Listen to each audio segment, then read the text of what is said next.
Brasil 2022. Brasil completando, naquele ano, 200 anos de sua independência. O embaixador Samuel Pinheiro Guimarães foi encarregado pelo presidente Lula para apresentar um projeto estratégico para o Brasil até 2022 ou a partir de 2022? O que o presidente nos encomendou era fazer um plano para o Brasil em 2022, o que o Brasil desejaria ser, o que o Brasil deveria ser em 2022, quais seriam as aspirações da sociedade brasileira naquele ano, né? Foi isso que ele nos encomendou. Pois é, embaixador, muita gente não percebe a grandeza e a preocupação maior de assuntos estratégicos, né? Muita gente acha que aquilo é uma coisa para dar cargo, ou então para dizer que só porque o assunto está em voga você tem que acompanhar, mas é justamente isso, é pensar o Brasil no futuro, né? É preparar o país para o futuro. É assim que a gente deve entender essa missão. Eu acho que, digamos, assim como os indivíduos, um país tem que ter metas. Qualquer indivíduo necessita ter metas, ainda que elas sejam, por vezes até possam ser, no caso dos indivíduos, contraditórias. Mas o indivíduo sem objetivos na vida, assim como um país sem objetivos, ele nunca sabe se ele está realizando o seu potencial, nem se está caminhando na direção que a sua sociedade deseja. É preciso fixar essas metas. Foi isso que transformou o Brasil no período Juscelino Kubitschek. Foi a existência de metas. Quer dizer, ao definir metas e ao se esforçar para realizar aquelas metas, houve uma transformação do país que as pessoas pouco imaginam. Inclusive, não estaríamos hoje aqui. Nós estaríamos, talvez, no Palácio Monroe, no Rio de Janeiro, né? Quer dizer, todo o processo de integração nacional que decorreu de uma decisão, de um programa de metas, de transferir a capital do país. A decisão mais audaciosa que isso, quando nós pensamos nas decisões de hoje, nós ficamos até, digamos, vendo quão importante foi aquela decisão para o país. Toda a agricultura moderna brasileira, que é no Centro-Oeste, não existiria. Simplesmente não existiria. Nem existiria a norte. automobilística não existiria. Todo o sistema hidrelétrico que temos hoje não existiria. Foram decisões tomadas ali e que houve um esforço enorme para executar aquelas decisões que transformou o país. Então, embaixador, vamos então falar sobre o Brasil 2022. Quais são os planos que o senhor organizou lá para chegarmos até lá? Digamos, nós fizemos um trabalho de coordenação dos ministérios para identificar quais seriam aqueles objetivos estratégicos em cada área. Para que os próprios ministérios, que são os organismos que fazem a política do Estado, quem faz a política do Estado não são os acadêmicos. Quem faz a política é a administração pública, naturalmente, a partir das diretrizes do Congresso, como é óbvio, né? Que estabelece o marco jurídico, os programas, o orçamento e assim por diante. Mas a sua execução depende dos ministérios, das agências e assim por diante, né? Então nós fizemos um amplo programa de trabalho com os ministérios para identificar essas metas estratégicas em cada setor. Quais eram os objetivos mais importantes? Um número reduzido de objetivos por setor, porque os problemas são tão complexos e se formos listar o número de objetivos são centenas por ministério, né? Mas procurar identificar aqueles que são essenciais, né? Em cada ministério, né? E assim dividimos em ampla consulta com todos os ministérios, com o corpo técnico, com os ministros que aprovaram essas metas que estão nesse plano, né? Aprovamos cerca de 100 metas, 120 metas mais ou menos. E aí dividimos em 4 grandes áreas: economia, infraestrutura, sociedade e Estado, né? Então as metas estão agrupadas dessa forma de acordo com os ministérios, né? E aí temos as metas que estão lá enumeradas, né, em cada um desses setores. E agora, quais são essas metas? Eu não poderia, digamos, listá-las todas, né, naturalmente. Mas eu posso citar alguns exemplos. Por exemplo, uma meta essencial no campo da saúde é a autonomia na produção de fármacos. Hoje em dia, o Brasil tem uma despesa extraordinária por ano na importação de remédios, de insumos para a fabricação de remédios e de equipamentos médicos. Então é importante desenvolver no Brasil a produção desses insumos e desses medicamentos. Já foi feito um esforço enorme através da produção de genéricos. Agora mesmo vão ser produzidos um dos componentes do coquetel da AIDS, deve ter visto isso agora, recentemente. Isso é um esforço enorme, importantíssimo, essa autonomia, porque o Brasil tem uma grande população e tem uma grande população enferma e pobre. Então nós sabemos como é difícil o acesso aos medicamentos, mesmo aqueles que vivemos naqueles 5% ou menos da escala de renda. Sabemos como são caros os medicamentos, né? Principalmente para as pessoas mais velhas, né? Que são as mais pobres. Velhas também, e para todo tipo de pessoa, né? As dificuldades de acesso a medicamento é muito grande pelo custo. Então, na área da saúde, isso é de extraordinária importância, né?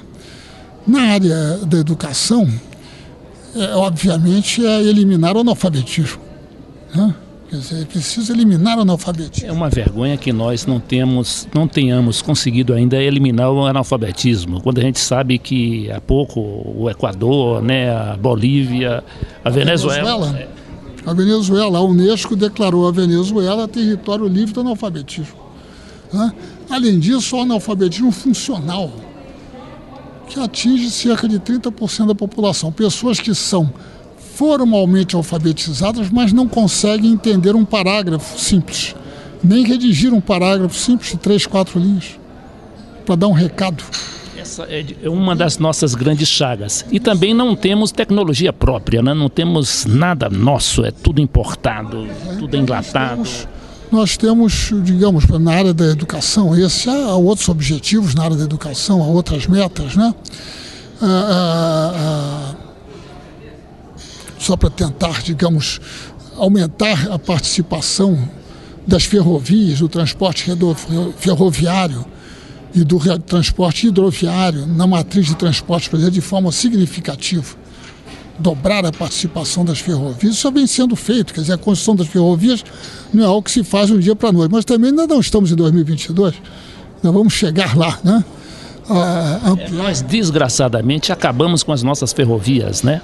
Eu soube que o Chaves, lá na Venezuela, está fazendo 30 mil quilômetros de ferrovias e nós destruindo. Pois é, não, nós agora estamos construindo, quer dizer, agora o presidente, a ferrovia transnordestina, a ferrovia norte-sul, a ferrovia oeste-leste na Bahia estão em plena construção, né? Naturalmente é um processo demorado, porque construir uma ferrovia não é simples, né? Depois, por exemplo, na área do meio ambiente, quer dizer, há várias outras metas, eliminar o desmatamento ilegal. Eliminar o desmatamento ilegal, né? Porque há um desmatamento que é legal, né? E há um desmatamento que é ilegal, né? Enfim, e aí vamos em cada um desses, por exemplo, na questão relativa à justiça, né? Quer dizer, eliminar ou reduzir ao mínimo o número de pessoas detidas sem processo. E são muitas. São muitíssimas, muitíssimas. Pessoas que estão presas sem serem culpadas, que é diferente. O indivíduo está preso, está numa cadeia, para todos os efeitos está cumprindo pena, mas não é culpado. Ele não foi condenado. Isso é uma coisa extraordinária, se o senhor pensar bem. Pessoas ficam anos nessa situação. Anos. É algo extraordinário. depois de eliminar a metade, pelo menos, os acidentes fatais de automóvel, acidentes em veículos, né? Só ter uma ideia, são cerca de 50 mil por ano. Pessoas que morrem, não que são aleijadas, morrem em acidentes de automóvel. Aleijado é muito pior. Não, sim, mas aí você tem os aleijados. 50 mil é o número de americanos que morreu na Guerra do Vietnã em 10 anos. Então tem um Vietnã aqui por ano em acidentes de automóveis, sem desnecessários, totalmente desnecessários. Desnecessários. Né? A mesma coisa com relação aos assassinatos, que são 50 e poucos mil por ano. Né? Enfim, são metas viáveis, né? São metas reduzir isso a níveis aceitáveis, não, porque nunca é aceitável. Um assassinato não é aceitável. Mas, enfim, né? Na área da mulher, quer dizer, estabelecer a igualdade de condições no mercado de trabalho para homens e mulheres. As mulheres ganham tradicionalmente para as mesmas funções, com a mesma qualificação, ganham menos que os homens. Não é uma questão de qualificação, não. É a mesma qualificação e a mesma função, as mulheres ganham menos. É a mesma coisa os negros, né? Então, promover a igualdade de participação nos mecanismos políticos. Nós temos hoje aqui no Congresso, se eu não me engano, eu posso estar enganado, a bancada de mulheres no Senado não deve passar de 10 mulheres. E na população brasileira as mulheres são 50%. Então, para ser representativo, o Senado da população brasileira, o Senado deveria ter 50% de mulheres para ser representativo, ou então não é representativo. A mesma coisa em relação aos negros e afrodescendentes em geral, né? Enfim, o número de mulheres deputadas, eu não tenho certeza quantas foram eleitas agora, mas o número é muito pequeno. Não chega a 5%. Não chega a 5%. Então isso é algo que, deixado como está, talvez daqui a 500 anos,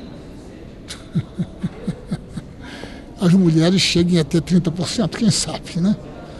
Mas assim por diante. Então você tem nos diferentes setores, na área de energia, e assim por diante, né? Então você tem as metas que estão listadas aqui, né? Por exemplo, na área de cultura, relacionar e tombar e preservar todos os monumentos históricos. Então, precisa ter uma relação dos monumentos históricos, tombá-los e preservar, né? Enfim.